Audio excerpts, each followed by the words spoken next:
Hello students, prepare IAS coaching के YouTube channel पर आपका स्वागत है।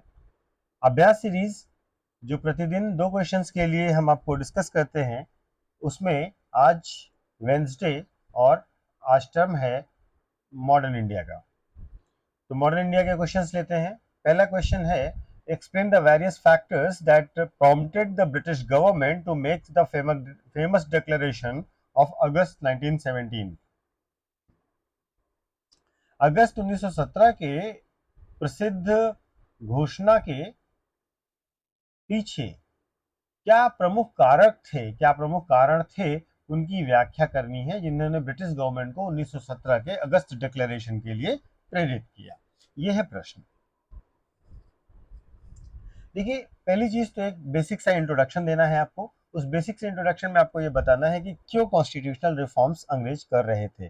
तो अंग्रेजों ने जो कॉन्स्टिट्यूशनल रिफॉर्म्स किए, उस वो बेसिकली दो कारकों से ज्यादा प्रभावित दिखते हैं।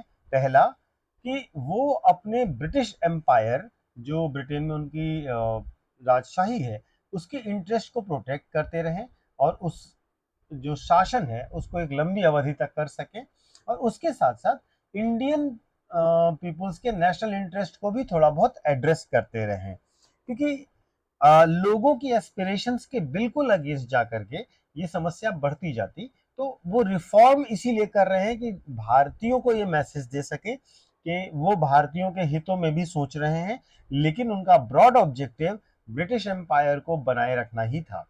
ठीक है, तो इस तरीके से वो रिफॉर्म्स का ये कारण बेसिकली लेकर के वो रिफॉर्म्स कर रहे हैं। अगर आप देखें तो डिफरेंट सेक्टर्स में कॉन्स्टिट्यूशनल रिफॉर्म्स के साथ साथ वो रिफॉर्म करते जा रहे हैं, जैसे कि एजुकेशन है, रेलवेज है ना, कम्युनिकेशन है, ये सब। तो अब आते हैं 1917 का जो डिक्लेरेशन है, फेमस डिक्लेरेशन है, अगस्त डिक्लेरेशन जिसको कह रहे हैं, वो किन कारकों की वजह से जारी करना पड़ा अंग्रेजों को। तो देखिए, 1917 से पहले 1909 का रिफॉर्म आया था, मॉरले मिंटो रिफॉर्म्स, है ना। जो 1909 का रिफॉर्म था वो फेल हो गया। उसके फेल्योर के कारण अंग्रेजों को और रिफॉर्मेटिव कदम उठाने पड़े। वास्तव में क्या था कि मॉरले मिंटो रिफॉर्म में सेंट्रल लेजिस्लेचर में ऑफिशियल मेजोरिटी बनाए रखी गई थी, तो इंडियंस का रिप्रेजेंटेशन तो हुआ नहीं। ठीक है, इसके साथ साथ जो ब्रिटिश गवर्नमेंट थी, वो भारतीयों को सेल्फ गवर्नमेंट की डिमांड को सेटिस्फाई करने में असफल रही। तो ये दो बड़े कारण थे जो मॉरले मिंटो रिफॉर्म्स के फेल होने से एसोसिएटेड थे। तो एक कारक ये था। दूसरा कारक, बहुत बड़ा कारक था, फर्स्ट वर्ल्ड वॉर का होना। तो उस समय फर्स्ट वर्ल्ड वॉर हो रही थी, ठीक है, और उसमें भारतीयों ने अंग्रेजों की मदद करी, मैन पावर के थ्रू, मनी और मटेरियल के थ्रू। तो जब हमने उनकी बहुत मदद की, तो हम ये एक्सपेक्ट भी कर रहे थे कि अब इसके बदले अंग्रेज सरकार हमें कुछ रिटर्न देगी, जो कि हमारी डिमांड्स को पूरा करने के फॉर्म में होगी। तो भारतीयों की एक्सपेक्टेशन बढ़ चुकी थी अब फर्स्ट वर्ल्ड वॉर के कारण। ठीक है, तो इसलिए उनके ऊपर एक मॉरल प्रेशर भी बढ़ रहा था। इसके साथ साथ भारतीयों की जो इच्छा थी कि वो हम अपने ऊपर स्वयं शासन कर सकें, वो बढ़ती जा रही थी। इसके बावजूद अंग्रेजों ने क्या किया था कि 1915 में डिफेंस ऑफ इंडिया एक्ट ले आए, जो कि भारतीयों की इच्छा के और जो एस्पिरेशंस थे उसके बिल्कुल अगेंस्ट था। इससे और ज्यादा नाराजगी बढ़ रही थी। ठीक है, जो डिफेंस ऑफ इंडिया एक्ट है वो बेसिकली प्रेस कंट्रोल के लिए लाया गया था। जो इंडिविजुअल प्रेस पर और प्रेस के जो न्यूज़पेपर्स हैं, उनके जो पब्लिकेशंस हैं, उन पर जो प्रतिबंध लगाने के लिए और उन्हें जेल भेजने के लिए, इन सब के लिए लाया गया था। एक तरीके का सेंसरशिप एक्ट था वो। ठीक है, इसके साथ साथ फर्स्ट वर्ल्ड वॉर के कारण भारत में ही नहीं, पूरी दुनिया में एसेंशियल कमोडिटीज के दाम बढ़ गए, सप्लाईज कम होने लगी, वेजेस कम हो गए, तो पूरी इकोनॉमी तबाह होने लगी थी। तो आर्थिक दबाव भी बढ़ रहा था, और जो आर्थिक दबाव बढ़ रहा था वो कहीं ना कहीं पॉलिटिकल डिसकंटेंट पर भी रिफ्लेक्ट होने लग गया था। तो एक कारण ये फर्स्ट वर्ल्ड वॉर का होना भी था। अगला जो महत्वपूर्ण चीज थी वो थी लखनऊ पैक्ट। लखनऊ पैक्ट हुआ आपका 1916 में, जिसमें कांग्रेस और मुस्लिम लीग एक साथ आ गए। अब एक साथ आ गए और भारतीय राष्ट्रवाद जो था, उसकी जो डिमांड थी, उस पर बहुत ज्यादा बल मिला, क्योंकि मुस्लिम लीग ने कांग्रेस को सपोर्ट किया इसी चीज पर। तो अब सेल्फ गवर्नमेंट की जो डिमांड थी उस पर ज्यादा फोकस हो गया और अंग्रेजों पर दबाव बन गया, क्योंकि मुस्लिम लीग और कांग्रेस साथ में अब इसकी डिमांड कर रहे थे। इसके बाद एक और बड़ी चीज थी होम रूल लीग मूवमेंट। तो अगर आप होम रूल लीग मूवमेंट को देखेंगे तो भारत में दो होम रूल लीग चल रहे थे, एक एनी बेसेंट का था और एक तिलक का था। तिलक वाला महाराष्ट्र और कर्नाटक में एक्टिव था और एनी बेसेंट वाला अद्यार में हेडक्वार्टर था और ये मद्रास और रेस्ट ऑफ इंडिया में था।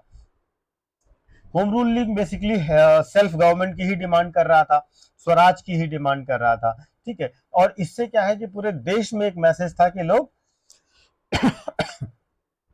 सेल्फ गवर्नमेंट के लिए एक पॉलिसी ओपिनियन बन चुकी थी और लोग अब ये मांग रहे थे कि हमें स्वराज मिलना चाहिए, ठीक है। तो ये सब वो रीजंस थे जिनकी वजह से 1917 का डिक्लेरेशन 20 अगस्त 1917 को मॉन्टेग्यू साहब ने ये डिक्लेरेशन दिया था, इसी को अगस्त डिक्लेरेशन भी कहते हैं, ये करना पड़ा, ठीक है। इसका बेसिक जो थॉट था वो बेसिकली सेल्फ गवर्नमेंट और इंडियंस को एडमिनिस्ट्रेशन में इन्वॉल्व करना और जो gradual induction of Indians in the administrative setup करना था। तो इसके डिक्लेरेशन के कारण ही होम रूल लीग इरेलेवेंट हो गया बेसिकली, क्योंकि अंग्रेजों ने इस बात को मोटे तौर पर मान लिया, ठीक है। तो इस तरीके से ये एक महत्वपूर्ण डिक्लेरेशन था, लेकिन इसके पीछे के जो बहुत सारे कारण थे वो ये सारे थे। तो आप इस तरीके से इसको कंक्लूड कर सकते हैं। अब आते हैं नेक्स्ट क्वेश्चन पे। नेक्स्ट क्वेश्चन है explain the various features of quit India movement and that distinguish it from the previous anti-imperial struggle in colonial India, ठीक है। जो औपनिवेशिक भारत था उसमें जो पहले इसके पहले के क्विट इंडिया से पहले जो भी आंदोलन हुए थे उनसे क्विट इंडिया मूवमेंट किस तरीके से और किन आधारों पर अलग था, ये है प्रश्न, ठीक है। उसकी उन विभिन्न विशेषताओं की व्याख्या करें जो अन्य साम्राज्यवाद विरोधी आंदोलनों से अलग करता है इसको। तो क्विट इंडिया मूवमेंट के बारे में एक बेसिक सा इंट्रोडक्शन है कि जो क्विट इंडिया मूवमेंट है वो इनिशिएट किया था महात्मा गांधी ने और ब्रिटिश इंपीरियलिज्म के अगेंस्ट था। और क्विट इंडिया रेजोल्यूशन जो है लगभग सेकेंड वर्ल्ड वॉर के दौरान ही अगस्त 1942 में प्रारंभ किया गया था, ठीक है। वास्तव में क्रिप्स मिशन फेल हो गया था और पब्लिक जो है वो बेसिकली जो वर्ल्ड वॉर की समस्याएं थी उनसे झेल रही थी। और गांधी जी का भी ये मानना था कि बेसिकली जो अंग्रेज हैं वो भारत को बचा नहीं पाएंगे और अंग्रेज खुद भी जीतेंगे या नहीं जीतेंगे ये डाउटफुल है। तो इन सब के कारण उन्होंने क्विट इंडिया मूवमेंट शुरू कर दिया कि अंग्रेजों भारत छोड़ो, ठीक है। ये भारतीय स्वतंत्रता संग्राम के इतिहास में आखिरी बड़ा आंदोलन है जो भारतीयों की तरफ से किया गया। तो स्पेशल फीचर्स क्या थे क्विट इंडिया मूवमेंट के? पहला, सेंट्रलाइज्ड लीडरशिप का अभाव होना, एब्सेंस ऑफ सेंट्रलाइज्ड लीडरशिप।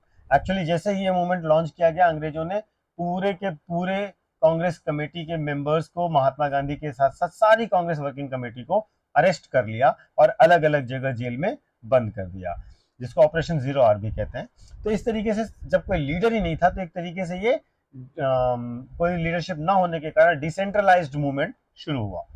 दूसरा, इस आंदोलन के दौरान अंडरग्राउंड एक्टिविटीज शुरू हुई, मतलब जब चूंकि बड़े नेता नहीं और फ्रंट पे कोई चीज नहीं हो रही तो ज्यादा लोग अंडरग्राउंड होकर के काम कर रहे हैं, जिनमें सारे यंग लीडर से ज्यादा था, जैसे जयप्रकाश नारायण, राम मनोहर लोहिया, उषा मेहता, अरुणा आसफ अली, ये सब अंडरग्राउंड एक्टिविटीज कर रही हैं। इसके साथ साथ अंडरग्राउंड एक्ट रेडियोज भी चलाया जा रहा था, जैसे उषा मेहता के द्वारा चलाया जा रहा था।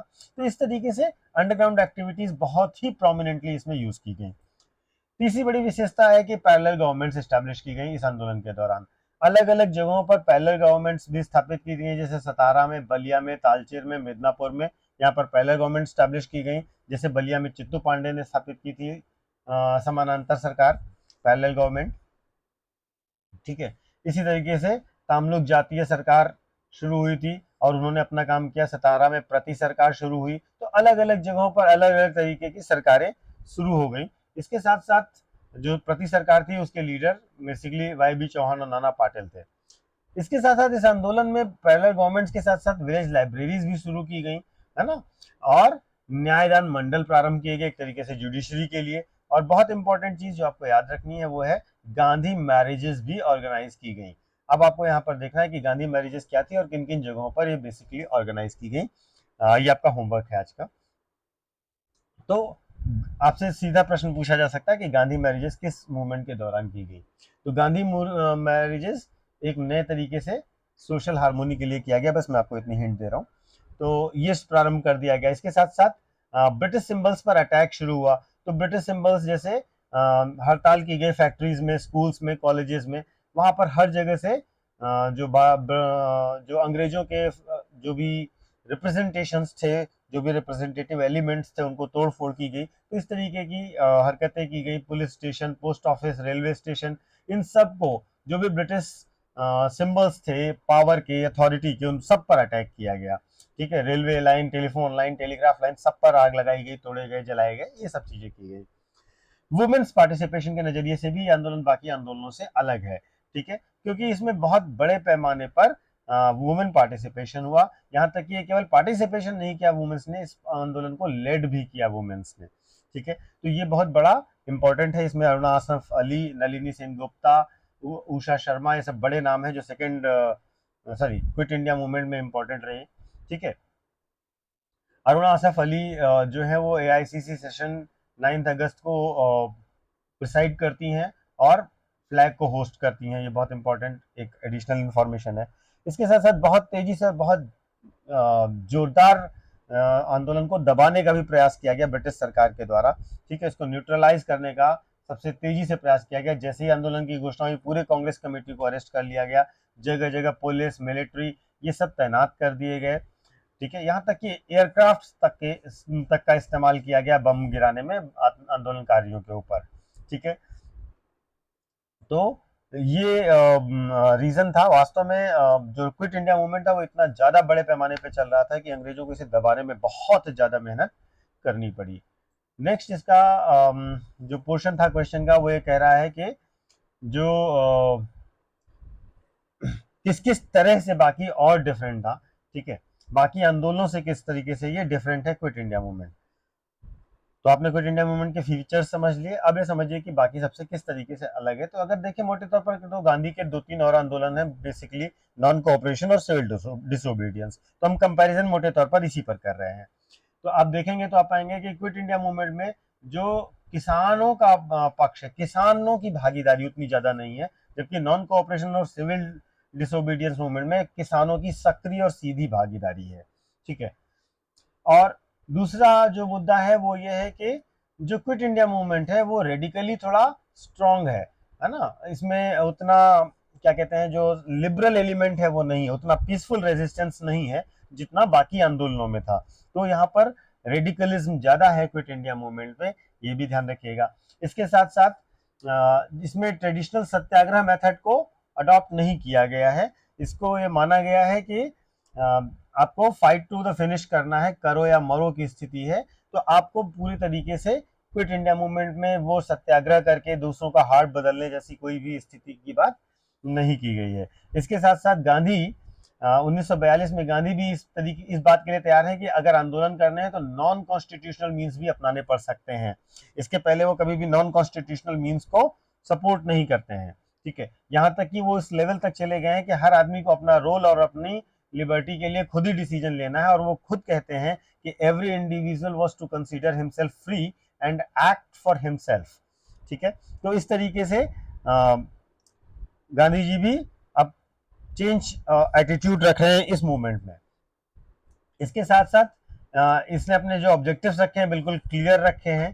ठीक है, तो इस तरीके से ये बाकी आंदोलन से बहुत बड़े पैमाने पर अंतर पैदा करता है, अलग होता है। ठीक है, तो अब कंक्लूड कर दीजिए कि स्पिरिट और enthusiasm, people's participation, leadership, women participation, इन सब ग्राउंड्स में बहुत ही डिफरेंट है। ठीक है, और ये बेसिकली एक तरीके से अंग्रेजों को मैसेज देने में सफल रहता है कि अब आपका समय लगभग पूरा हो गया है और लोग आपको जो है हटाना चाहते हैं, और भारत में अब एक मेच्योर पॉलिटिकल क्लास बन चुका है। इस तरीके से आप इसको कंक्लूड कर दीजिए।